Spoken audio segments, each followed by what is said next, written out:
Will there be any major October surprises yet to be unleashed? We will see.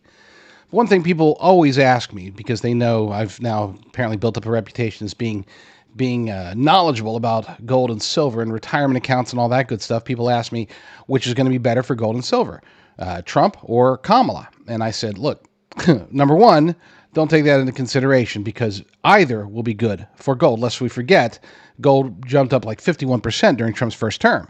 So don't say, oh, well, if Trump wins, it's going to be bad for gold. That's not true. That's just not true.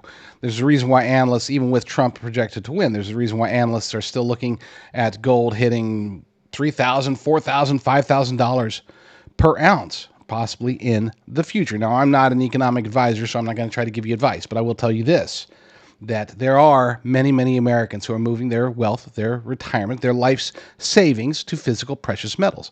And the one company that you should do that with, in my humble opinion, is Genesis Gold Group. This is a faith-driven company. Okay, I can't get around that.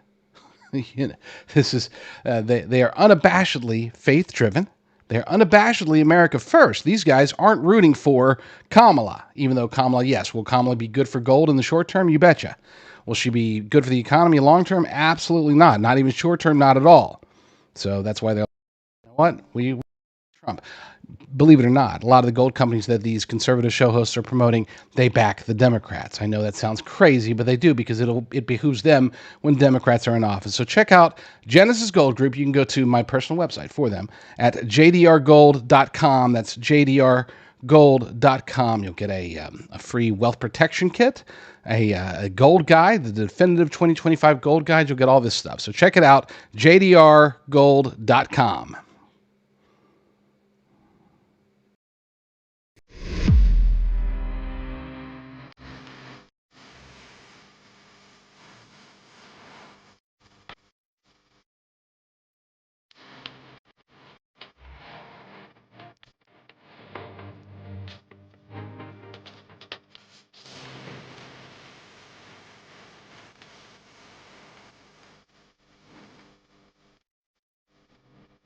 You're listening to the J.D. Rucker Show. Let's begin.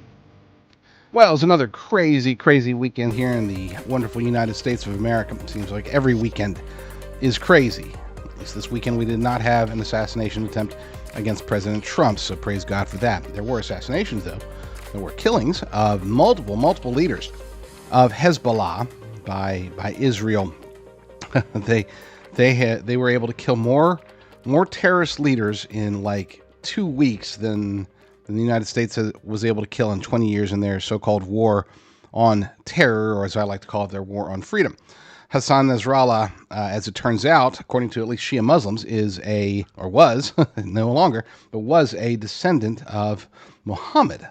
That's what they believe, and that's why this escalation, just a week before the anniversary of October 7 terrorist attacks by Hamas, this particular killing is going to resonate. This is going to continue on and haunt Israel and possibly spark further war here, or not here, but in the Middle East, which, God forbid, could draw us into a deeper war. Of course, we had Hurricane Helene come through, and it was devastating. I ask all of you to pray for the people that were in its path, the people that have lost loved ones. Last I saw, there was about 1,000 people that are still unaccounted for. That doesn't mean that there's 1,000 dead. Let's hope not, but at least over 100 dead and 1,000 that are unaccounted for. In North Carolina in particular, Western North Carolina, they are in shambles. It's a disaster, and there are reports now. We'll see what happens today, but there were early reports that the Biden-Harris regime has declined to send any more money for disaster relief, even though it's clearly this is going to go down as one of the biggest natural disasters in American history. I mean, this will rival Katrina in many ways. It didn't hit as major of a city, but it hit multiple small cities, and we're going to see what damage was. It appears that there might be entire towns that will officially be no longer viable once the water clears, and there are still people in harm's way, which is why it's sad, very sad, that the Biden-Harris regime sent 700 members of the Tennessee National Guard to where they sent them to Qatar, I think. No, I forgot where they sent them. Somewhere in the Middle East, Kuwait, I think it was. sent them to Kuwait. We need them here, except they're sent off now. So they cannot help with disaster relief. We had a tremendous, and I never talk about sports. I don't pay attention to sports. So I do as little as possible. I used to be a huge sports guy. I mean, I used to watch sports every single day: baseball, football, basketball, even the occasional hockey match. I admit it. Never watched soccer, but it is what it is. I did watch one of my daughter's games once. But outside of that, nope, not much of a soccer fan. But I did watch some college football over the weekend, and it was tremendous. Very big, some decent upsets. We saw Kentucky win against Ole Miss. That was a shocker. We saw what some people are already calling the game of the century. I don't know if I'd call it that, but the Alabama-Georgia game was impressive. You might be wondering, why am I bringing up sports? It's because Donald Trump went to that Alabama-Georgia game, and the reception there was nothing short of phenomenal. I want you to watch this.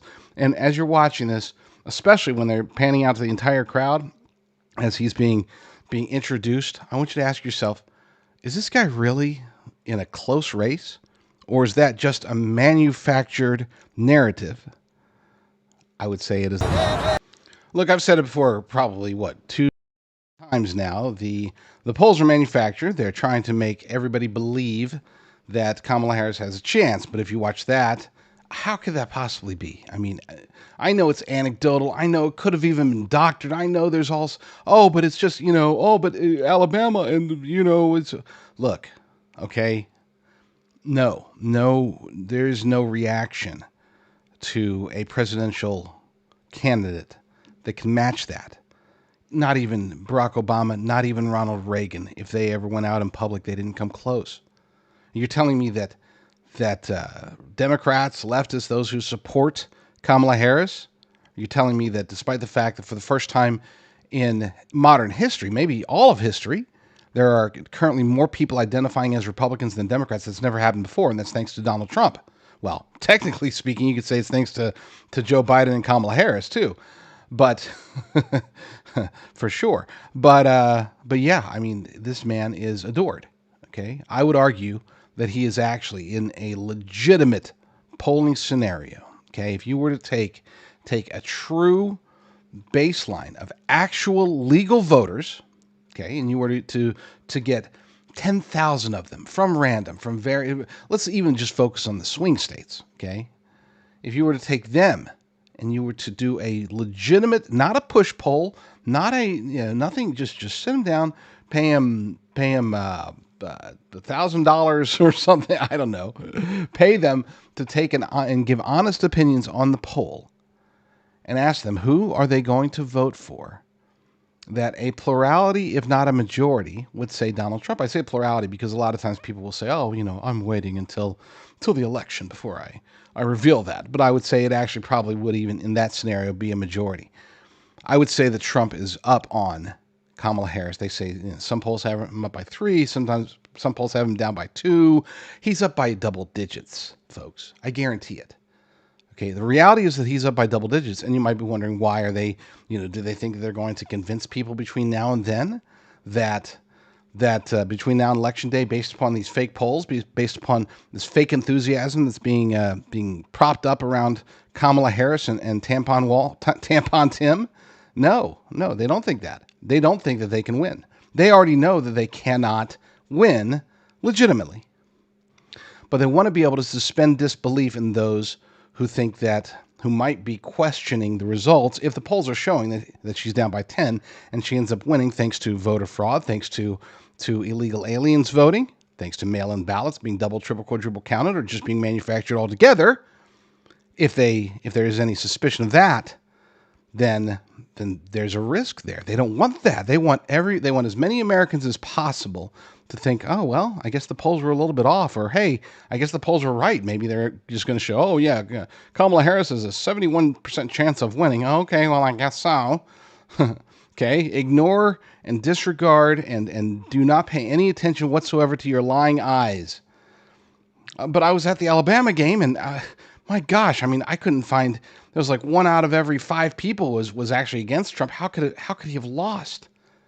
He can't. He can only have the election stolen from him at this point. And a lot can happen. Look, there could be 1, 2, 5, 10 October surprises. Who knows? I don't think there will be, by the way. To be clear, and I'll talk about more about this maybe later in the week, but I do not believe there will be an October surprise at all. I think that if Kamala Harris had something up her sleeve, or her team had something up their sleeve, they would have used it already. I know that sounds weird, but when you're this desperate and this far behind in reality, because they are that far behind in reality, I think they would have unleashed it by now, early on, and hope they come up with something better to put out in October. Now, of course, there's always actual surprises that nobody knows about. That could possibly happen. We'll see. I'm not saying that there won't be an October surprise. I just don't think that. I think that compared to other years, I don't think that it's going to happen this year. If you guys recall, the October surprises in 2016, there was first there was the tape. What was the tape? The Access Hollywood tape. But then there was also the revelation that you had Jim Comey going up there, the one final semi-decent thing that he ever did in his life. He went up there and said, looks like Hillary Clinton did some pretty questionable things. We're not going to prosecute her. We're not going to file charges against her or whatever. We're not going to go after her, even though it does look like she did commit crimes. So that was, I know that doesn't sound like much, but it actually did have an effect on the electorate at the time. Of course, 2020, should have been an October surprise of Hunter Biden's laptop, and it got demolished, got obliterated, taken out of the equation altogether. Yeah, that happened. So we're going to talk about that today. We're going to talk about a few things, actually. It's actually going to be a pretty telling day. Let me pull this up. Let me pull up my list of stories. I've just been kind of winging it this whole time. Let's pull up a list of stories. This is a good one. So, I'm a big fan of Scott Adams, and I am going to play a video. Scott Adams, of course, is the creator of Dilbert. He is, I would say, he's sort of a libertarian, sort of a conservative. He's not like Mr. Staunch, limited government guy, but he is, he calls BS when he sees it, and he sees most of the BS coming from the left, as anybody who's got their eyes open would. But he had what I think is probably the second best, not the first best, but the second best depiction of Tim Walz that I've seen so far. But before we get to that, I want to do a quick shout out to my first time sponsor, the first sponsor that I ever had. And that is, of course, MyPillow. Go to mypillow.com/JDR. Use promo code JDR, and you'll get the maximum discount possible. Right now, they are having a sale on the original MyPillow. Limit 10, but you can get them for like $14.88. It's insane. Go to mypillow.com/JDR. Use promo code JDR, and you'll thank me because of your amazing sleep that you'll get. And you can get slippers, you can get dog blankets, dog pillows, I should say. Bed toppers have been hot. I've been seeing people, sales coming in, people buying those a lot. So apparently, and it makes sense in this economy, maybe you need a new mattress. Instead of going out and buying a new mattress, get a MyPillow bed topper and, save money. There you go. So let's play Scott Adams. I want to show you all the Tim Walz motions. We've got the one hand up. We've got the other hand up. We've got the two hands up. And then we've got the claps like a seal. Have you seen claps like a seal? Puts the elbows together, hands up. That's not even clapping. Clapping is like this. Clapping like a seal is like that. And then he does the limp wrist and then the point. So the point, the point is obvious. It's just this. But he likes to do the limp wrist when he does the point. So limp wrist point. And then he does the open palms where he goes. So if you put it all together, you got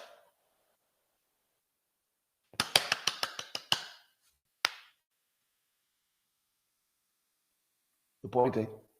And then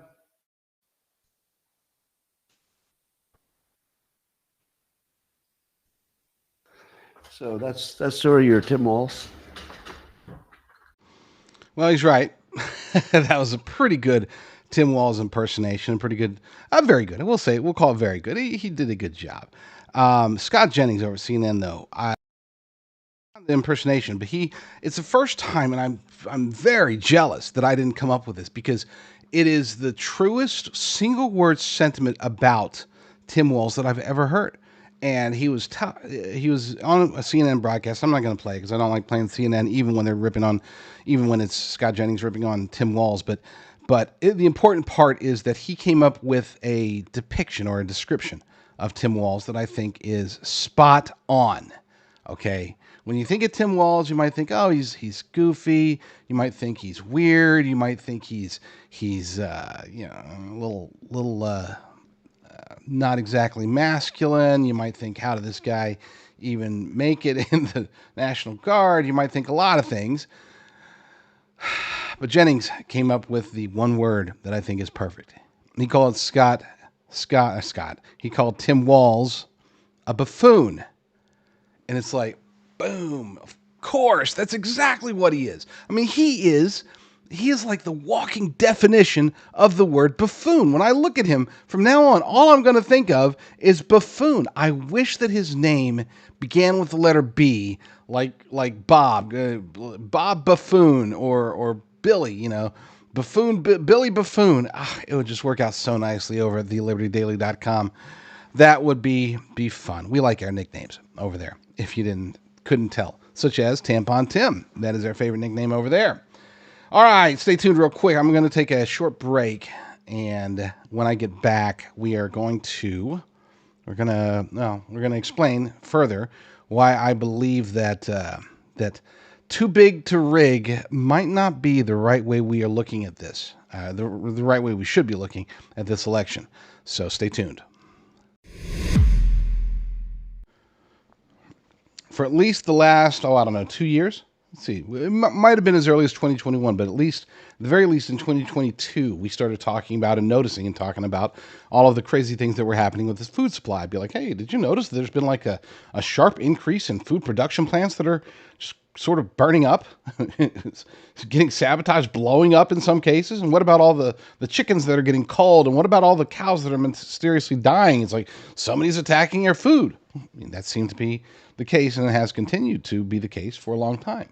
This is one of the reasons that the food prices have gone up so much higher, so much faster than other things. Yes, we're experiencing mega inflation, but food is getting it hit hard. Yeah, this is one of the reasons that we even launched my company in the first place, and we're very happy to have done that. But everything happened, like everything, you can only fight off the inevitable for so long, and so we are in the very, very near future, not sure what day or anything like that, but very soon, we are going to have to raise our prices. And so as a result of this, and I actually have a meeting, I'm not going to say when, but I have a meeting to discuss all of this and how much we're going to raise prices and all that stuff.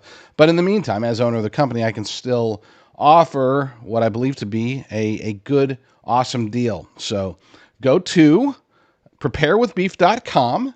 And once you're there, just use promo code JDR. Use promo code JDR to get the maximum discount. As of right now, as I'm recording to this episode, we are at 30%, and we're doing that ahead of the anticipated price hike. So do yourself a favor, do your family a favor, do everybody a favor, and go there now and use promo code JDR.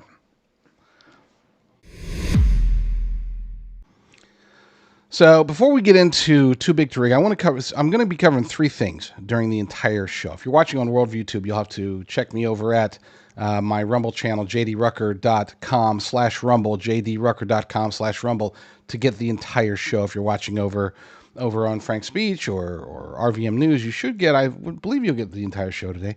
It's funny because the way that the show is situated, I've got 30 minutes, Monday through Friday, 30 minutes with Worldview Tube. Praise God for that. Okay, great guys over there, and they do a fantastic job at producing my show and disseminating it out to the masses. But then I also that first half hour plus more, an hour or 30 minutes worth, so a full hour goes to at the very least Frank's Speech, and usually RVM and Sprilly TV as well. Sometimes I'll go beyond that hour. Okay, and to actually take it through I've gone. Heck, I've done 4-hour shows before, but I don't do those nearly as much anymore. Just very busy.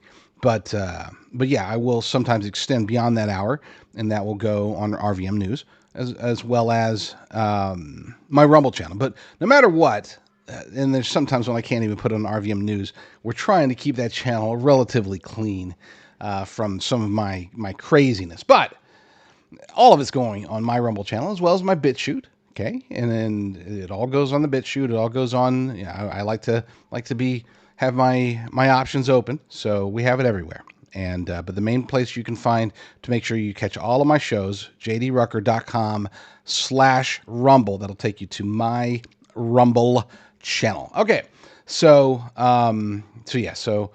so we will be continuing through covering number one. Why is this election so important, so critical, so existential in many ways? And I think a lot of people, I already know how important it is. Well, okay, yeah, maybe, but humor me, okay? Because I've got to get this off my chest. And I'll be brief about it. Number two, cover why the concept of too big to rig isn't really accurate. We need to make it. I mean, too big to rig. The idea there is, hey, if we get enough votes, then they won't be able to steal enough of them to rig the election like they did in 2020. And that's just not the case, folks. Okay? I want to be clear about this. They are able to and willing to go so far that if they have to manufacture tens of thousands, even hundreds of thousands of votes in a state, if that's what it's going to take to win, they're going to try to. And that's why they're doing this whole propaganda campaign to try to pretend like Kamala Harris is even close. They want to suspend disbelief. This is all about making it to where people will accept the election results. If they show the reality with Trump being up by 10, 15, 20 points in most states and being up in every single swing state, if they show that reality and then all of a sudden Kamala Harris wins, miraculously after 3 a.m. in all the swing states, then people finally will wake up and say, well, maybe this is kind of weird. Maybe there really is voter fraud here in the United States of America. Maybe people would wake up at that point, but we'll see. I hope we don't see. So too big to rig, yes, that's important. We have to get as many votes as possible, but it goes beyond that. We have to work on voter fraud. We have to. I mean, we can't get away from it. And arguably more importantly, at least for the long term, because will take legislation to truly fix voter fraud, and the legislation in most cases is going to have to come from the states, and we just don't have time to get that fixed before this election.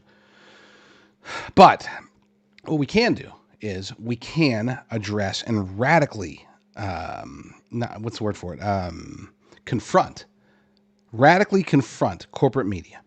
Because corporate media, and big tech, well, let's put them all in one big bucket. Corporate media and big tech are doing everything they can to sway the election towards Kamala Harris. They are, period. I mean, indisputable. You could take that to the bank. That certainty, that is more certain than a Nancy Pelosi stock tip. Okay, it is 100% that they are trying to sway the election for Donald Trump. I'm sorry, for Kamala Harris. Sorry, 100%. Then I was wrong, but 100% they're trying to get it for Kamala Harris. And I would argue that even certain members of the controlled opposition, such as Fox News, are also doing the same thing. They really are. Not everybody, obviously, they do have some patriots on the team, but if you go from the very, very top and you work through the producers and you look at the subtleties, and especially when you get into the news organization, not just the big-time show hosts like Sean Hannity and Laura Ingraham, once you get into the news side of the business, you'll see they are trying to tilt it towards Kamala Harris as well. It's insane that there are still people that watch Fox News, and I'm looking at you, okay? I know you're watching Fox News. Stop it. So, and then last but not least, we will cover a little feel good, I guess is the best way to put it, because I've got a couple of motivational speeches, not from me, but a couple of motivational speeches from better men than me who will tell you why not only should we fight, as I say, not only should we do strategically combat the opposition, but also that we should be hopeful and that we should be fighting like heck, because it is dangerous. So let's start off with that first thing, and I'll keep this part very, very, very brief, because it is Look, you guys know, how important this election is. But I want to stress two things that you may not be fully cognizant of. Number one, the only way that we will be able to fight voter fraud is if we win this election. And by winning this election, I'm talking about a massive win. I'm talking about not just Trump winning, I'm talking about the House and the Senate all coming on board with President Trump being controlled by Republicans. I know many of them are rhinos, most of them are rhinos. And you might be like, well, how's that going to help us? Well, once we get that, we start, we will have what I'm hoping to be, we can pray for this, Lord willing, this will happen, what I would hope to be a methodology through which we'll be able to pass true and constitutional voter integrity, election integrity laws. Because if we don't win the House, the Senate, and the White House, then we're not going to get those laws, and we're going to have to be fighting just like we are today every single year. It's not going to be a one-on-one fair fight, Democrat versus Republican or independents or libertarians, whatever. It's not going to be that a fair fight. It's going to be 100% Democrat rule. And you might, if Trump wins, but he doesn't get the House or he doesn't get the Senate or he doesn't get either, then you might be like, well, at least he'll be able to do some. There's very little that he can do. Unfortunately, the President of the United States is not, no, I shouldn't say unfortunately, it is fortunate, by the way.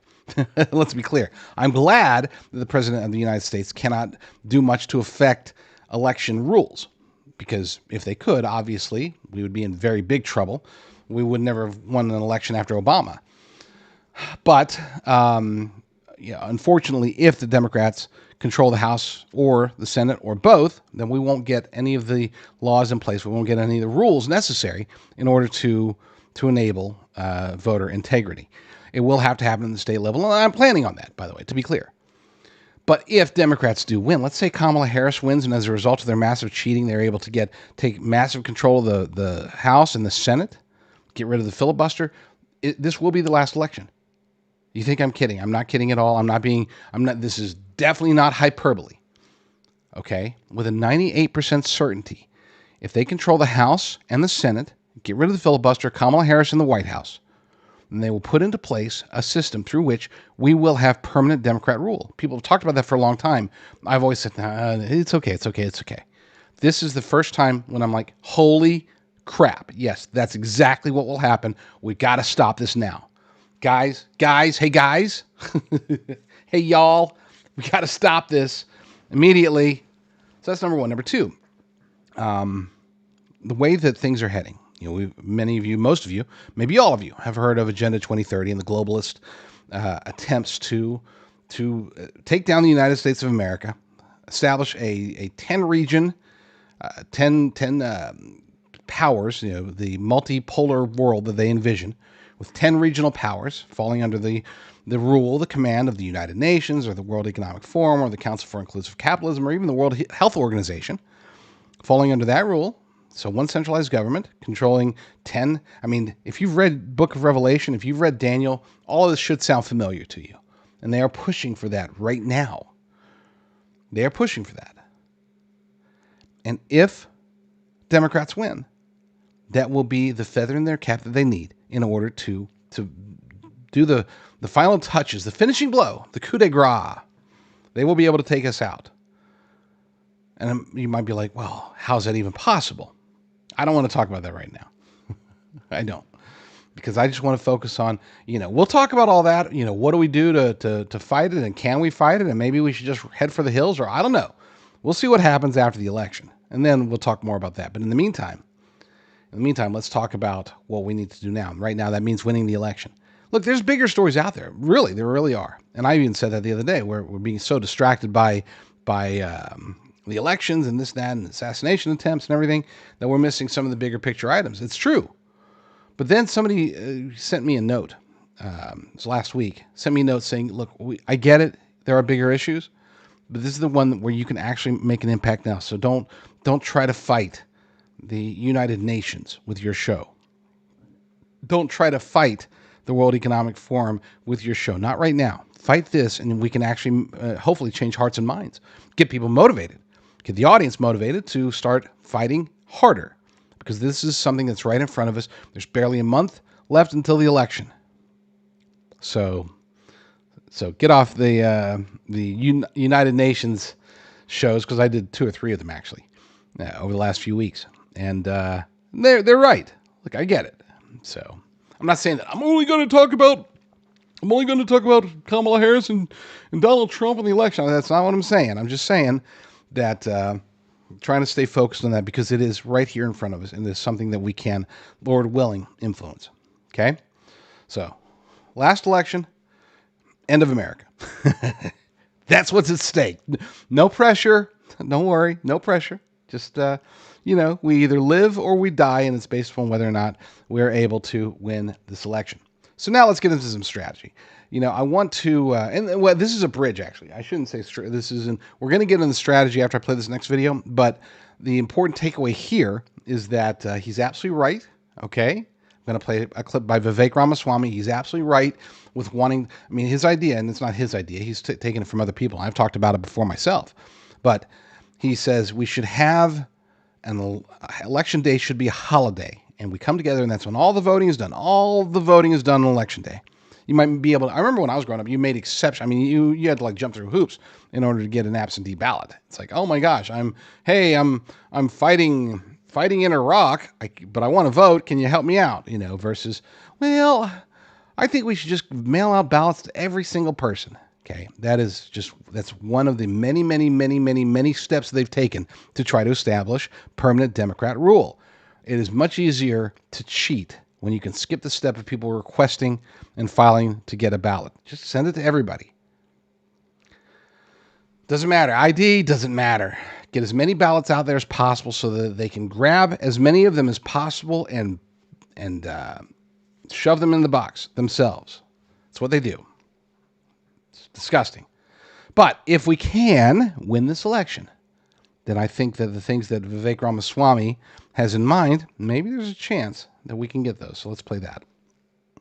I don't want us as a country to be fighting over elections, complaining about stolen elections. I don't want this. There's an easy solution. And we get in there, if we get in there with majorities in the House and Senate, I'll tell you what's coming. Single day voting on election day, make it a national holiday with paper ballots and government issued ID to match the voter file. And I say put English as the only language that appears on a ballot. January 20th, 2025. Take control of the House and the Senate. We get that done. I'll tell you, I went to Puerto Rico. Puerto Rico does it this way. If Puerto Rico can do it, we can do it in Wisconsin, we can do it in Ohio, we could do it in the 50 states of this union. But we have a little circular problem here. We got to win in order to do it. And I was, look, I was talking to President Trump the other night. I posted this on social media, said the same thing to him. This is not a perfect solution, what I'm about to say.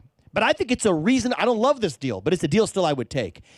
If we can pass the SAVE Act, which would stop at least illegals from definitively voting in this election, before this election, then I'll make a deal that, okay, if we actually get that done tomorrow, and it's actually effective, and even for registrations after the fact, if you're showing up, you still have to have proof of citizenship to vote.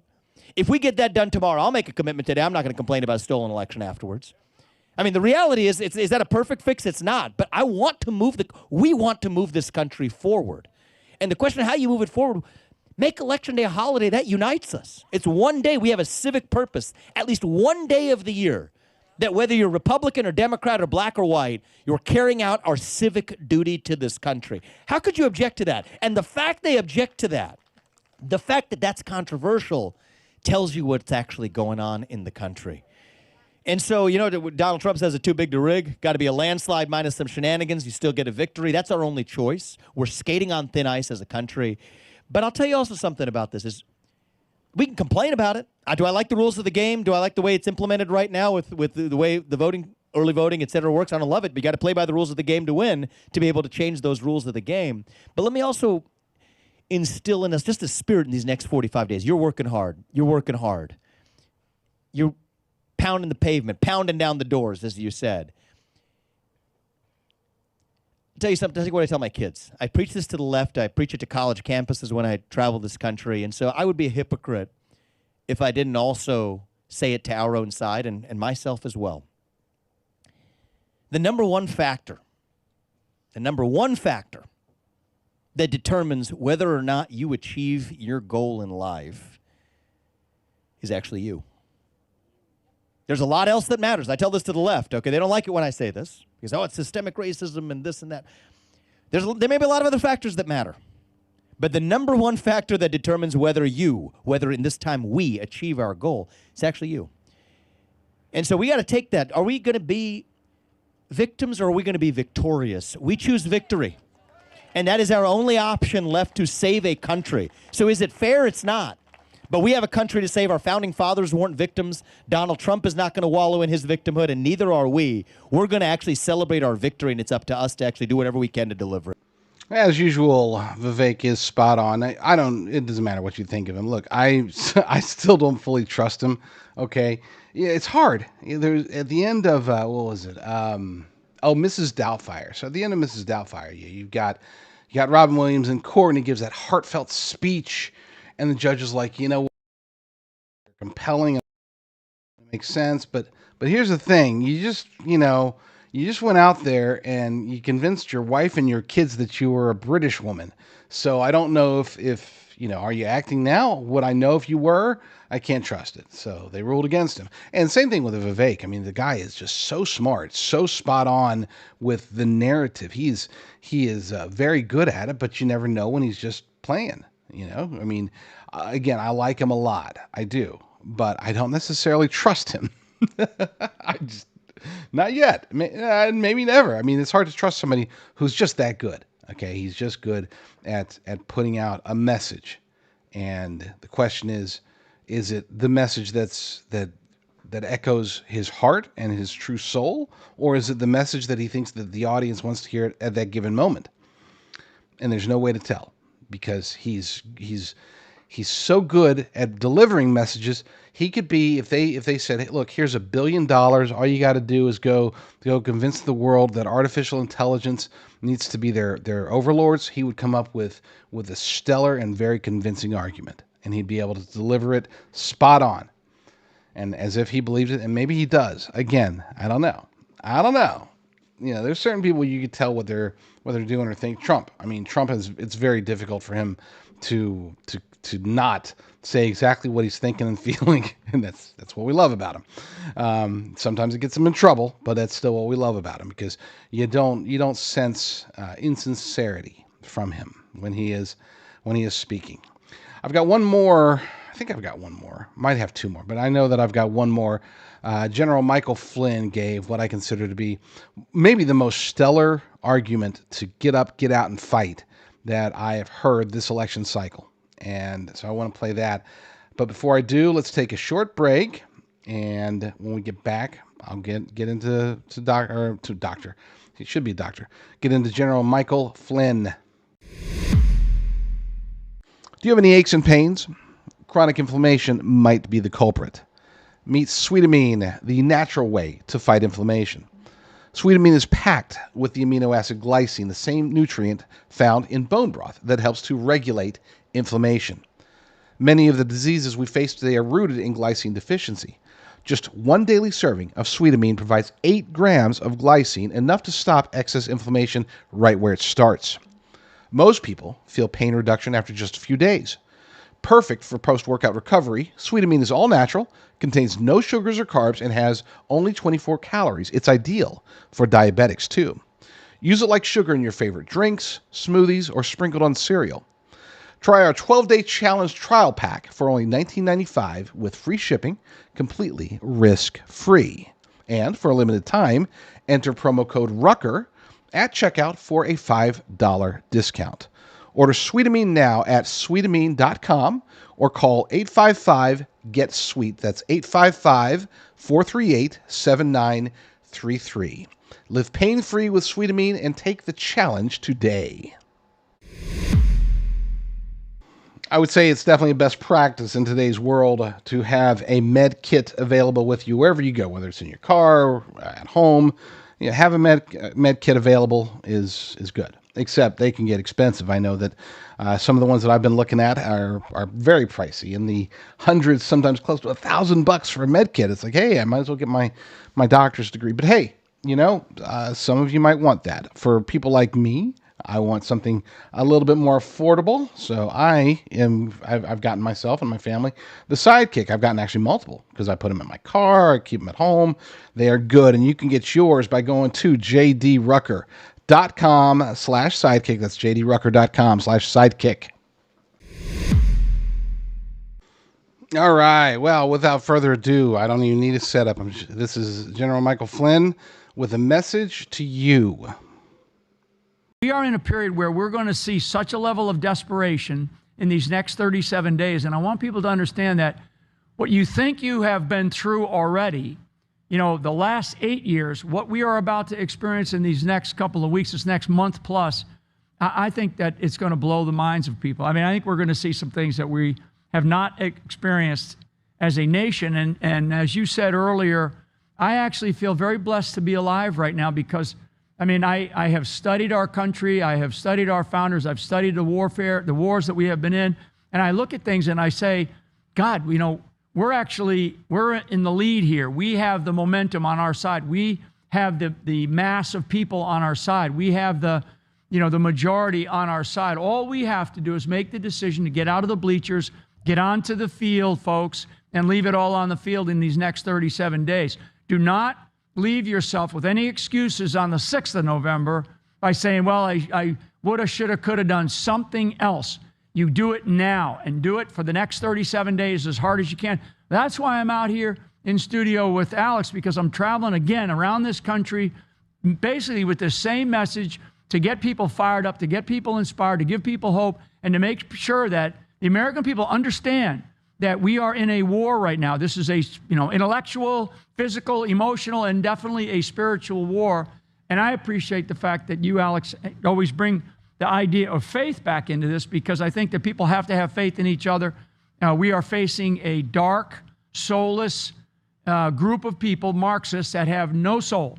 They are dark-hearted, and their idea about the way the United States of America should be is without a constitution, total control of the Supreme Court, total control of our lives, own nothing, be happy, as Klaus Schwab has stated many times and written about in his book, The Great Reset, which I hate to even talk about it, but I want people to understand, you have to understand your enemy. You have to read their doctrine. You have to listen to what they say.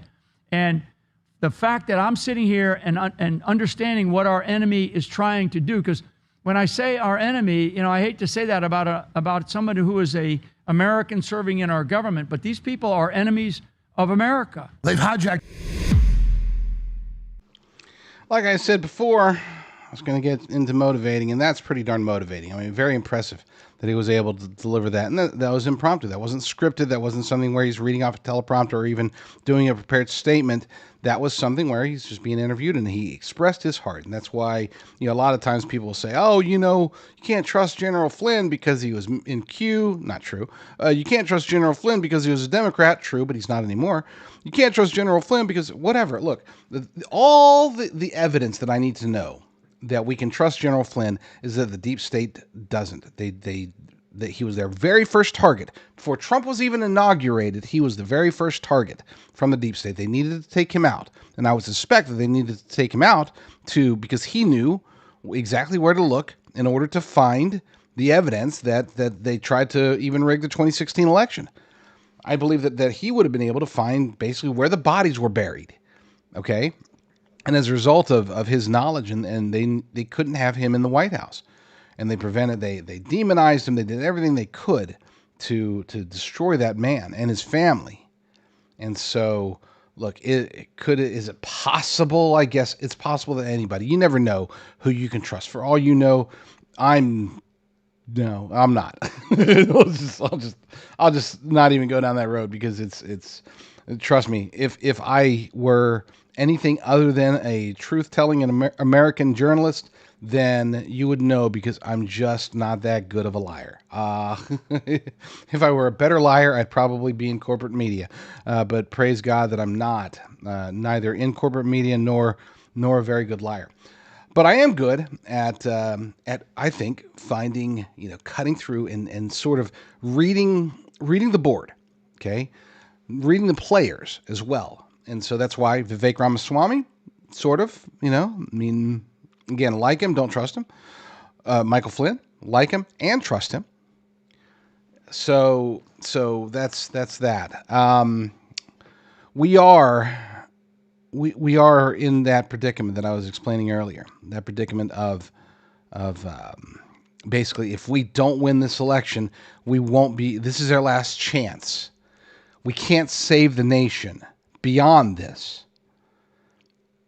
People have said it before every election. Multiple people say, this is the most important election of our lifetime. If we don't get this election, then everything is lost. And I've always said, nope, that's not true. We'll be fine. Is it important? You betcha. Is it the death knell for America if we don't win it? No. Because I always thought, it wasn't because I didn't think that they wouldn't try. It was because I always thought that America and Americans were too strong, that our will was too powerful for them to be able to take us all the way down. I've learned something since 2020. I've learned something very clear. We're not.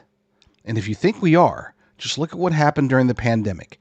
Look at what happened during the 2022 election. Folks, I harp on this so much because nobody else does. The 2022 election was stolen. Okay? The red tsunami was set. It should have happened. It didn't happen. Why? Because it was stolen. Not because of abortion. And anybody who says that it was because of abortion, they're either ignorant or they're controlled opposition. Those are the only two options. And if you think that we lost 2022 because of abortion, let me ask you this. Do you think that the polls leading up to the 2022 election, that they were wrong? Which I've always said the polls were wrong, but they're usually wrong the other direction. They're usually wrong, almost always wrong, favoring the Democrats. This time they favor the Republicans, to the point that even corporate media was like, yeah, it's going to be a red tsunami. Brace yourselves. Republicans are about to take over the House and the Senate and most governorships and yada, yada, yada. They were like ranting. The polls leading up to the day of were saying that, and yet it didn't happen. And that's not because of abortion. There weren't millions of Americans who woke up on election day and said, wow, I just found out that Roe v. Wade was overturned and the Republicans are pro-life. Therefore, I'm going to vote for Democrats, even though I've been telling all the polls that I'm going to vote Republican up until literally yesterday. That didn't happen. The election was stolen. But even with all these, I've never thought, oh, it's insurmountable. But between COVID, between being embarrassed in many ways at my nation, being embarrassed that we fell for the authoritarianism so easily. We fell right into that trap. I can honestly say that any place that required me to wear a mask, I just didn't go.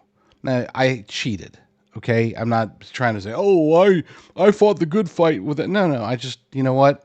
I'm not going to wear a mask. I couldn't breathe very well in them. So it's like, just order DoorDash or Instacart or whatever. I had that luxury. Praise God for that. But not everybody does, or did, or will. So we have to be ready for whatever comes next. And will it be another pandemic? Who knows? Maybe. Will it be another massive, widespread voter fraud election that steals it for the Democrats? Maybe. Seems like we're heading in that direction. That's why the whole too big to rig narrative needs to change. We need to make it too big to rig. But we also, on top of that, if we just do that alone, there is no such thing as too big to rig if we don't also prevent the voter fraud. You might ask, how do we prevent the voter fraud? There are efforts right now underway to make sure that there are Republican poll watchers. You might be, well, that's not going to be enough if they've got all of these illegal aliens out there that are going to be voting, or at least getting their ballots, handing them to Democrats, or filling them out on behalf of the Democrats, getting counted. Then I need to do a show on the different things that you can do in the various places. Because here's the thing, the vast majority, you might think, oh, how can we fight it across the nation? We don't have to. I mean, we should, and I think in the long term we do need to. But right now, we just got to fight it in the swing states. And any congressional districts, we need to fight it as well. Any congressional districts where there's going to be a close race, we also need to address that issue as well. There's a reason. Do you ever wonder why all these illegal aliens, why they're getting shipped shipped, at least what the administration is doing. They're shipping them to places where they think they can win. Okay? This is why it's no coincidence they're shipping them to Michigan, Pennsylvania, Atlanta, Georgia, Wisconsin, Ohio, Arizona. I mean, come on. They couldn't make it more obvious, and yet we're sitting here thinking, well, let's just make it too big to rig. No, we got to fight the rigging as well. And then, of course, that last piece is making sure the corporate media is held accountable, that big tech is held accountable. And the easiest way that you can do that, this doesn't even require any action. Just don't watch them and tell others not to watch them and explain to others why they can't trust them. I mean, there's a plethora of reasons why. And it's not even just on the Republican side. You know, we could say, well, look at Hunter Biden laptop. We could say, you know, look at Russia. We could, I mean, they had people on there that were swearing that were swearing oaths that they had seen massive amounts of evidence that proved that the Russian hoax was real. Where are they now? They just said, oh, well, didn't happen. Sorry. I guess I didn't see that. They don't even address it at all. They just move on. We can't let them move on. We have to keep hammering them. Okay, you know, it's funny because I get these trolls. There's one reason. Yeah, for those who, I've said it before, I don't read comments on my sites. I don't. I check them. Okay, I will scan them because I don't like using the various spam filters out there because invariably they will, all of them, whether it's discuss, whatever, all the ones that the popular conservative sites use, they all censor to some extent. Maybe it's accidental. Okay, but they do censor people. And I know it's the easy button, but I just can't do that, you know. If it's legal speech, I'll allow it on my site. And 9 times out of 10, that's because it's just not spam, right? I mean, I just won't allow spam on the site. If somebody wants to say something hideous that I disagree with, I'm still going to allow it on the site, but I don't really read it.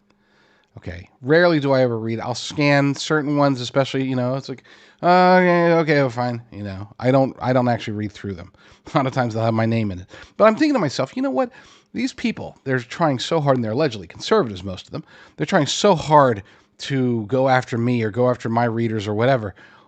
If they apply that same effort to going after corporate media, if they apply that same effort to going after celebrities, if they apply that same effort to trying to get the message out and disseminate it, not just to the people that are the people themselves, but also the people following them. There's a nice little, I guess you could say, side note or fringe benefit to commenting on other people's social media, such as like Kamala HQ. I love the comments there, even though that's a pro Kamala Harris Twitter account.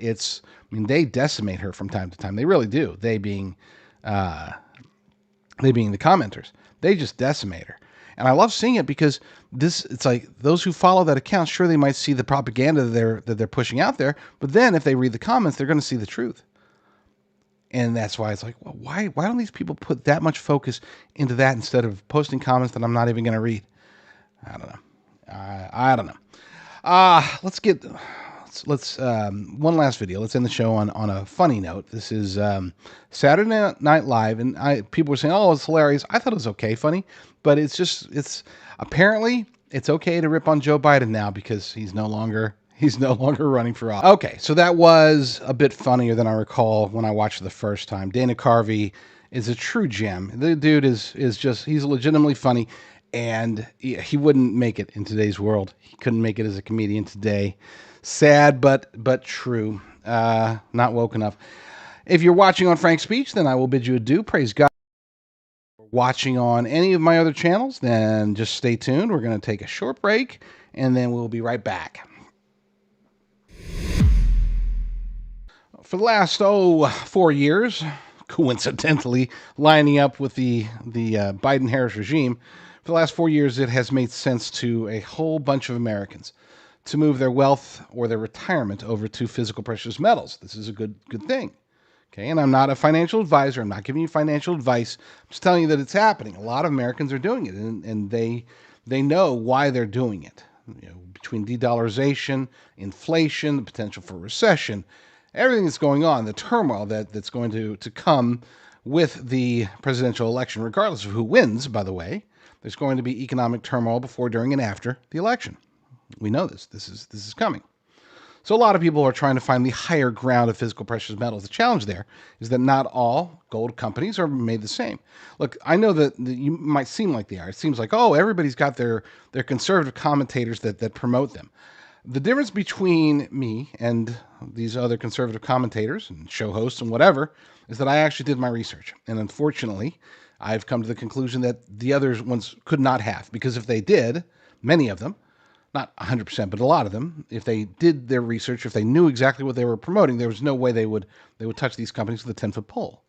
A lot of these companies are promoting their gold and silver, but they're doing so at huge markups. I mean, we're talking sometimes over 100% markup on the gold and silver they're putting into gold IRAs. I work with a faith-driven company, Genesis Gold Group, and they do not charge enormous premiums on top of the gold in order to get you your $10,000 in free silver or whatever gimmick is being pushed.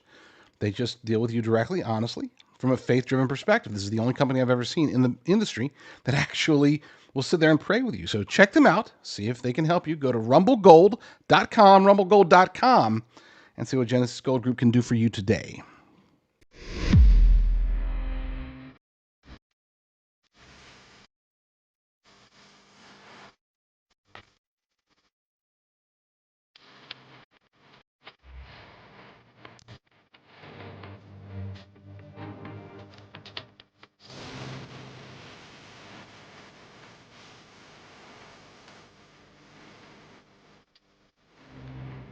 You're listening to the J.D. Rucker Show. Let's begin. Yeah, I truly do hope that this is a close election. I know I've said, oh, but what were you saying earlier? You said that the big rig. What I mean by close election is I already know that Trump is way ahead in the actual legitimate polls. As far as the actual number of legal voters who are going to vote for him on or before Election Day, he's going to win in a landslide. Arguably, it's funny because Reagan won all the states but Minnesota. It would be funny, but Trump is doing so well in Minnesota that it's possible that he could win there despite the governor of Minnesota being the vice presidential candidate. That just tells you everything that you need to know about Kamala's real chances. But as far as her real world chances, in a world where voter fraud is rampant, where illegal aliens by at least 14%, if not more, are allowed to vote, not legally, but of course, but there's no way to stop them, apparently, which is the most ludicrous. That part, I think, makes me want to puke the most. All the other things that they do as far as voter fraud, it's like, well, that's at least they're trying to be sneaky or conniving. They don't even have to be sneaky or conniving. They just have to lie, which they're very good at, by the way. They just have to lie to the illegals, lie to everybody else, and they don't have to go behind anybody's back, really. They just have to do it sort of quietly. It's very different from get all the observers out of the room so we can take these ballots and stick them back through, and maybe nobody will notice on the surveillance tapes. And even if they do notice it on the surveillance tapes, maybe, just maybe, there'll be enough deep state operatives in the judicial system to prevent the massive widespread evidence of voter fraud to be completely ignored in 2020. Maybe that'll happen. And of course it did. But this is different. They're not having to stretch to get these illegals. They just tell them, hey, register to vote. We'll give you $50. Register to vote. We'll get you to the front of the line to get the premium, free housing, free clothing, free meds, free food, free everything. Hey, you register to vote, we'll take you to, we could either dump you in the streets of New York City. Is that what you want? No? Okay, great. Why don't we put you in a little apartment or a hotel, like in, I don't know, Arizona, Michigan, maybe Pennsylvania or Georgia or Wisconsin or a place like that, Nevada maybe. Who knows? We'll put you someplace good. Ohio? Yeah. Illegals are not allowed to vote in the presidential election, and yet they're going to. And that's why, a lot of times people are like, wow, what do we do now? All this stuff. Well, there's nothing that we really truly can do except for we can spread the word. And I know, that's such a weak statement. I know, but we need to get people, because here's the thing. The war right now has nothing to do with whether or not we can stop the votes. The illegal votes are going to happen. The war right now is reversing the brainwashing, the propaganda, the indoctrination, the gaslighting that's happening right now through big tech, through corporate media, that's telling people to believe that Kamala Harris has a chance. Because they need as many Americans as possible to suspend disbelief in the stolen election. They need them to not look to the idea of it being stolen. They need to look, oh, well, I guess Kamala won. She had a better ground game. Something. They'll make some excuse up. There will be some narrative if she is able to win. We need to prepare people. We need to get look, we can get the vote out. That's great, and we definitely should. But doesn't matter how much we could win by 15 points. They will find a way to push enough ballots to try to overcome that if we don't reverse the narrative. We can fight voter fraud as well, by the way. That is, like I said, I'm going to do a show here in the near future about what you can do. It all depends upon where you are, which state you're in, what district you're in. What can you do? We can get. Again, I'm going to save that one because that's a full show. It's actually more than a full show. It's a double show, really. Well, whatever. Yeah. So I do hope that it's going to be a close election, because if it's a close election, so here's the thing: if they were to let the polls be the polls and the real polls came out and it showed that Donald Trump was going to win the landslide, there's a very good chance that, based upon the way that America works, that they wouldn't vote for Republicans as much to win the House or the Senate. I know it sounds weird, but that's sort of embedded in our brains that we need checks and balances. And the way that we get checks and balances is to have, vote for the Republican for White House and then vote for Democrats for Congress, or vice versa. They don't realize that would actually do more damage. Worst case scenario is Kamala wins and the Democrats take control of both the House and the Senate. Okay? Country's done at that point.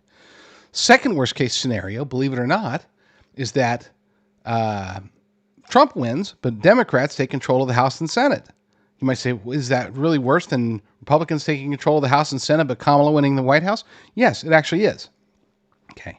It really is, because we saw, number one, they will impeach him and impeach him and impeach him. They were able to squeeze in 2 impeachments in like the last year and a half. Okay. Imagine what they would do if they had control of the House in particular from the beginning. Trump will be, day one, they will find reasons to try to impeach him. It will be a disaster, and it will once again probably come close to destroying our country. We have to win. We have to win at least the Senate. It'd be great if we could keep control of the House. That's going to be a bit tougher, but we have to win in Montana. We'll get into strategy later. I want to play this one clip though. Before we get too deep into this, I want to play this one clip that demonstrates this is the Kamala Harris campaign in microcosm. Okay, their entire campaign, the entirety of it, is built on a lie. And I wish I had the screenshot of it. They put out a after the Israeli assassination, well, just bombings, massive bombings, and multiple assassinations of multiple leaders of Hezbollah. After that happened, allegedly Kamala was she was doing a briefing on the airplane, and she had a serious Kamala look on her face. She had her hand kind of up like this. She had her earphones in, right? Cords coming down. But as they were staging this scene, they forgot to actually plug her phone into her phone, or plug her earbuds into the phone itself. And they weren't wireless. They had cords coming. There was cords coming out of her ears that lead to nowhere. And she's sitting there, looks like she's furiously taking notes. And then if you zoom in on the paper, there's nothing there. Somebody made a comment, oh, she's got invisible ink. That's just, they think you're stupid. They think I'm stupid. And unfortunately, in many cases, they're right. Many of us are stupid. We fall for this stuff. It's like, oh, she's getting a debrief. No, she's doing a photo op. Oh, look at there. She's at the border. No, she's doing a photo op. Oh, look, no. She's just doing a photo op. That's it. That's all she does. That's literally all she does, period. That's it. She just gets photo ops. It's the funniest thing, but it would be funny if it weren't just so damn sad.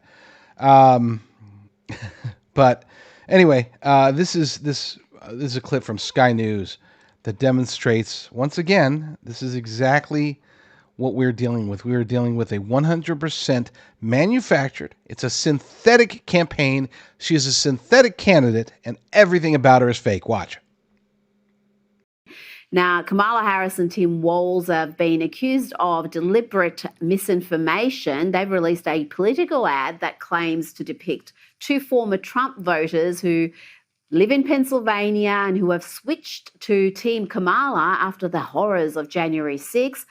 But this pair of farmers shown in the ad appear to, in fact, be two actors, Robert Lang and Christina Chadwick, and they have an extensive history of kosher of donating to the Democrats and leftist causes dating back to at least 2016. For a party that talks endlessly about the dangers of disinformation and misinformation, they engage in plenty of it. Yeah, so this is great investigative journalism by the journalists that went and found that out. I think it's another illustration of just what is a very synthetic campaign and a very synthetic candidate, where everything is manufactured from her anointment after Biden was pushed out to just the way the campaign is being run and very limited media, as we just discussed, and then creating sort of these narratives or almost fictional narratives of these two Trump supporters who turned supposedly in this case, and it turns out they're Democrat actors. You can't make this stuff up, and it's pretty brazen. But the question, of course, is will these antics make it into the mainstream or not with a media that's very favorable to her? But to the extent that it does, I do think things like this are damaging because it just goes to that point that she's not a very authentic candidate. So yeah, so that's pretty bad. That's very bad. That's extremely bad. Yeah, for them to use Democrat operatives and pretend like they're farmers. These are actors. They're paid to pretend like they're farmers and say, oh my gosh, well, by golly, I was a Republican. I wasn't, but I was. I paid to pretend like I was a Republican, and now I'm a Democrat. I'm not even really a Democrat. I just back Kamala Harris. It's bad enough for them to use Democrats to pretend to be Republicans, but it's even worse when they use Republicans and pretend like they're supporting Kamala. Thankfully, there are those who get used by Kamala. There was one lady last week who she was complaining about the economy, if I recall, and they actually used her likeness and her words talking about how bad the things were, and then she made a video saying, "Look, I back Trump. I don't know why she's." Oh, it was during the Oprah interview. They put a little compilation together, and they used this lady, and then she came on there. She's like, "I don't know what they're talking about. I don't know why they use me. I'm a total Trump fan." But whatever. But it happened again. It just keeps happening. They can't find enough Democrats saying nice things without paying them, of course, but they can't find enough Democrats saying nice things about Kamala. So they find Republicans who won't say anything, they hope, and pretend like they're backing Kamala. But as this California sheriff will show, that's just not the case. This ad is deceiving, to say the least. I remember this particular case where we did a drug cartel or a drug trafficking organization where we worked with DEA. And the issue was that in this particular situation, she showed up for a soundbite. She didn't shake anyone's hands, and she quickly left the briefing room. So for me in law enforcement to see my face and image along with my law enforcement counterparts being represented as standing alongside Kamala Harris was truly disheartening. We do not support Kamala Harris. She has a history of not supporting law enforcement. And I just wanted to come out and say that for me in Tulare County, the sheriff of Tulare County, looking out for victims, looking for someone who's going to support criminal justice and law enforcement, that is best represented by Donald Trump and not Kamala Harris.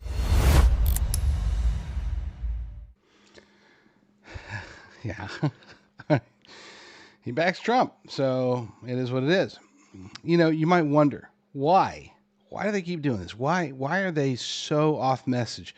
And the answer to that question is that they're on message. They don't care about the truth.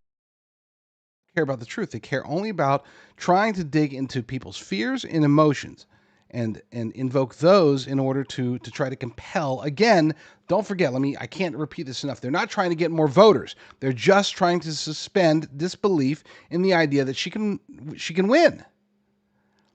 We know, we can look around. We can see the rallies. We can see what happened at the Alabama-Georgia game. We can see all of these things and come to a very, very clear conclusion that Trump is winning by a mile. It is a landslide victory. If an honest vote with only legal voters were to be held today, Trump would win all 50 states. I'm not kidding you. Yes, he would win California even. Yes, he would win New York. He would. The shift has happened. I mean, we're talking about like a 30-point shift in just Hispanic voters, okay? 30-point shift from 2016 when he won the election. What's her name? Hillary was up, I think it was 43 points when it came to Hispanic voters. Currently polling, Kamala Harris is up 13 points. 13 points. The Democrats lost 30% in the gap between the Democrat candidate. Over the years, it kept getting bigger and bigger and bigger. Trump's embrace by Hispanic voters, legal Hispanic voters. The way that they embraced him has just risen. There's a chance, if this keeps going, he might actually go into Election Day and win the Hispanic vote, the legal Hispanic vote. That's insane to think that, considering that, again, when you look back at 2016, Hillary beat him by 30 points. I'm sorry, 43 points. 43 points. That's a lot. Okay? That's a lot of points. And now it's reversing. And that's just among Hispanic voters. We've seen what's happened with black voters. We've seen what's happened with young voters, particularly young male voters. So all they've got is illegal aliens and voter fraud. That's it. I mean, that's literally all they've got. But the way that they're able to try to suspend disbelief is through emotion. And one of their favorite lines is that we have to defend our democracy. Well, next time anybody says that, Trump will destroy our democracy or Kamala will defend our democracy, I want you to repeat these words. I'm gonna play them for you. I think it's about a minute long. Repeat these words, almost verbatim. You'd be fine to memorize it. Many Americans would be surprised to learn that the word democracy does not appear in the Declaration of Independence or the U.S. Constitution, nor does it appear in any of the constitutions of the 50 states. The founders did everything they could to keep us from having a democracy. James Madison, rightly known as the father of the Constitution, wrote in essay number 10 of the Federalist Papers, "Democracies have ever been spectacles of turbulence and contention, have ever been found incompatible with personal security or the rights of property, and have in general been as short in their lives as they have been violent in their deaths." Alexander Hamilton agreed, and he stated, "We are a republican government. Real liberty is never found in despotism or in the extremes of democracy." And John Adams, a signer of the Declaration of Independence, stated, "Democracy never lasts long. It soon wastes, exhausts, and murders itself." The founders had good reason to look upon democracy with contempt, because they knew that the democracies in the early Greek city-states produced some of the wildest excesses of government imaginable.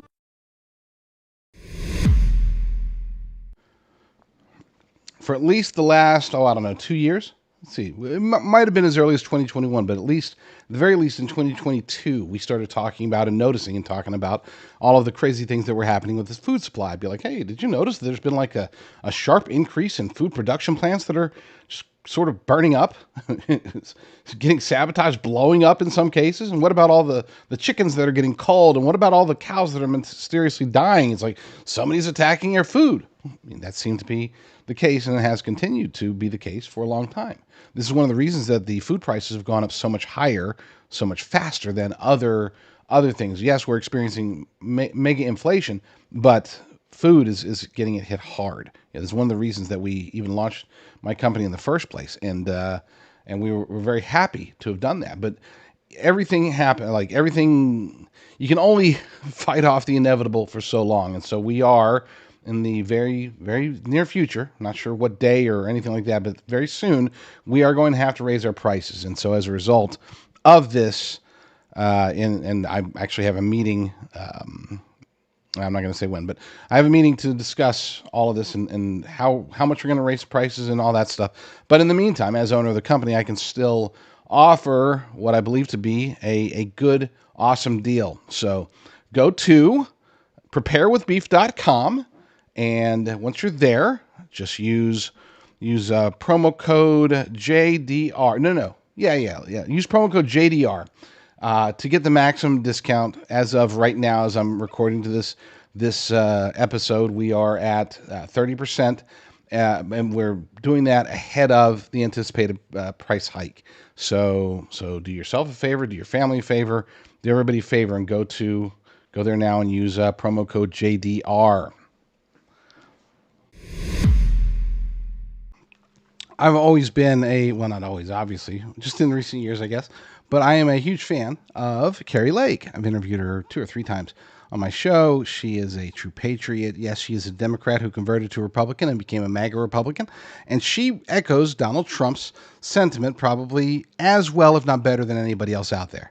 Okay, if Trump goes in a direction, she goes in that direction. Very similar to J.D. Vance, and if she didn't have as important of a race as she does in Arizona, I would have actually wanted her to be considered for the vice presidential role. But I'm glad that she wasn't really under consideration at all. Yeah, and not because I don't think she would be good at it, but we need her in Senate. We need Arizona to be red again. Right now, it is at best purple. Some would say that it is already, because of the illegal alien invasion, that it is already a blue state.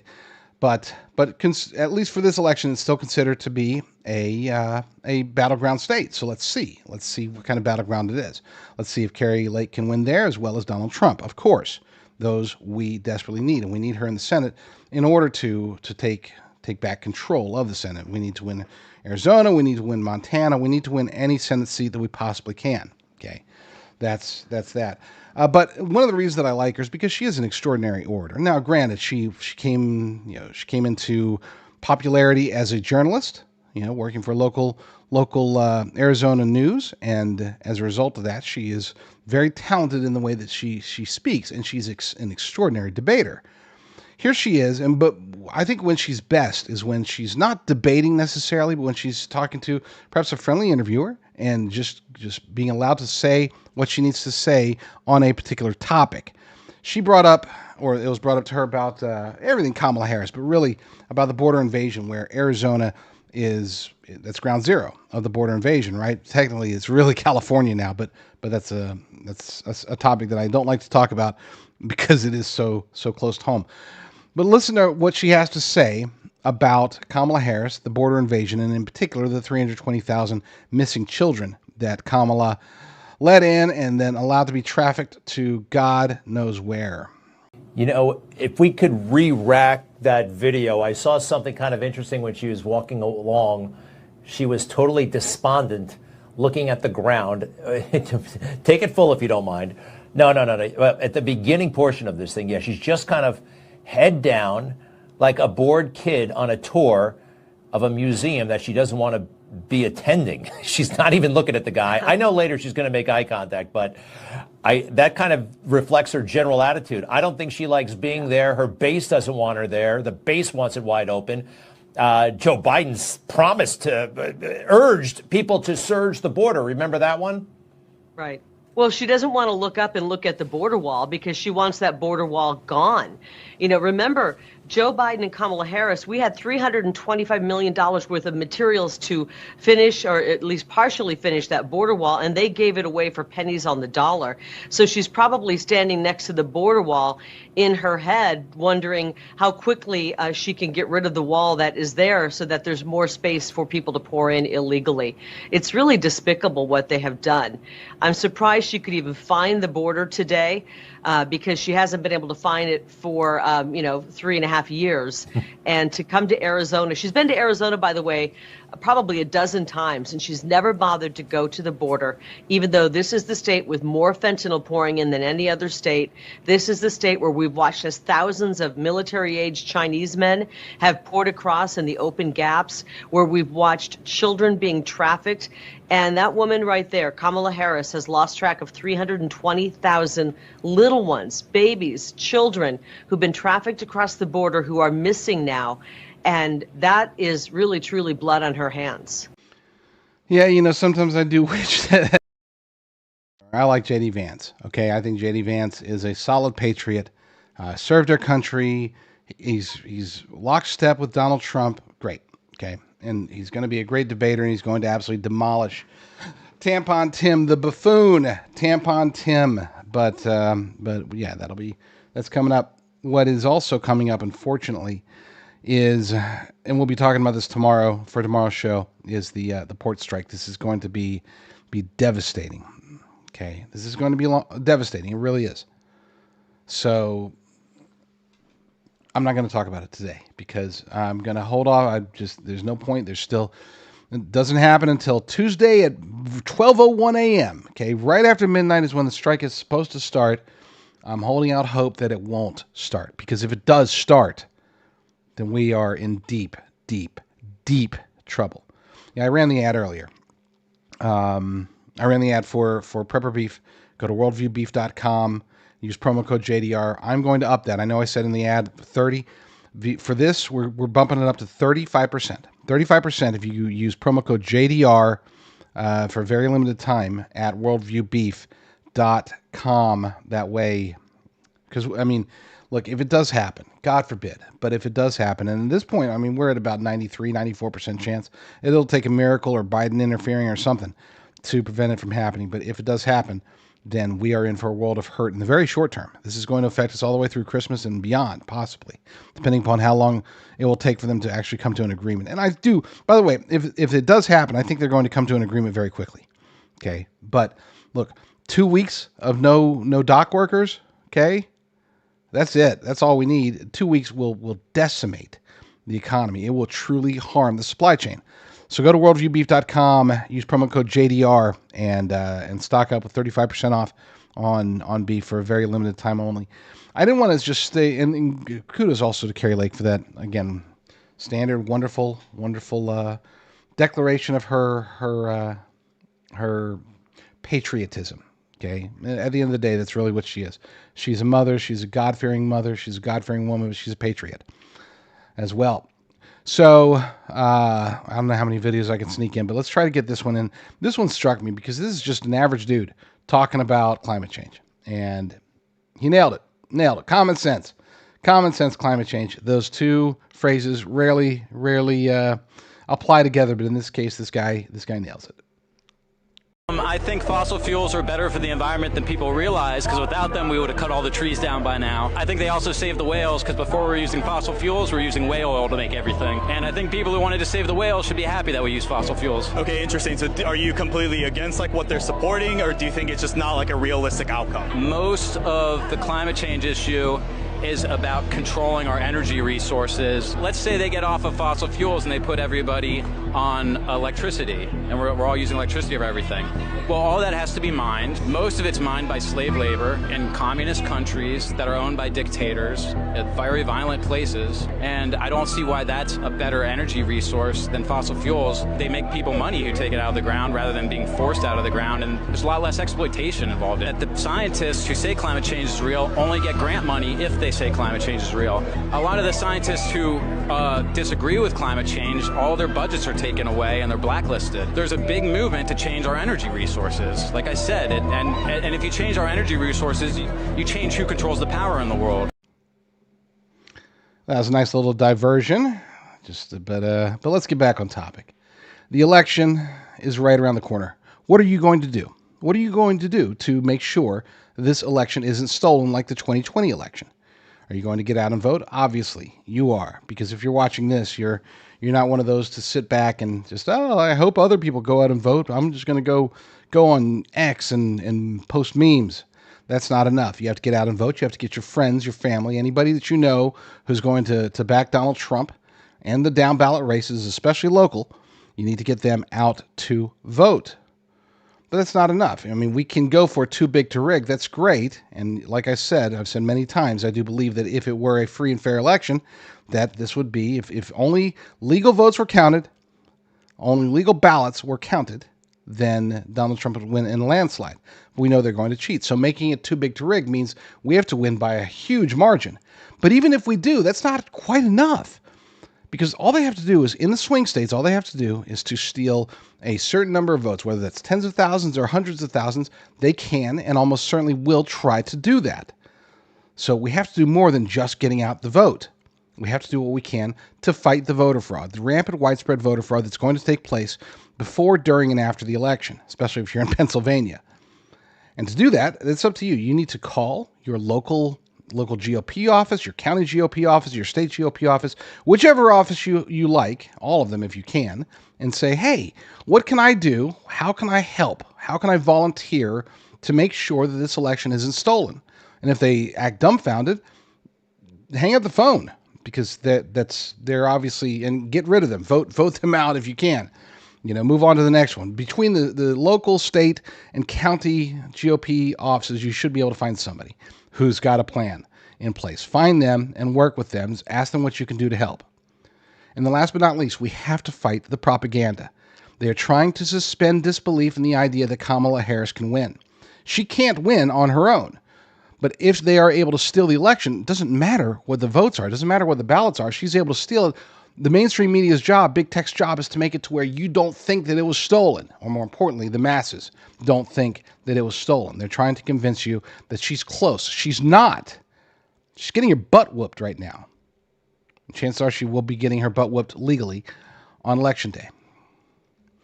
Lord willing, I will be back very soon with another episode. But in the meantime, you all stay strong, stay safe, and God bless.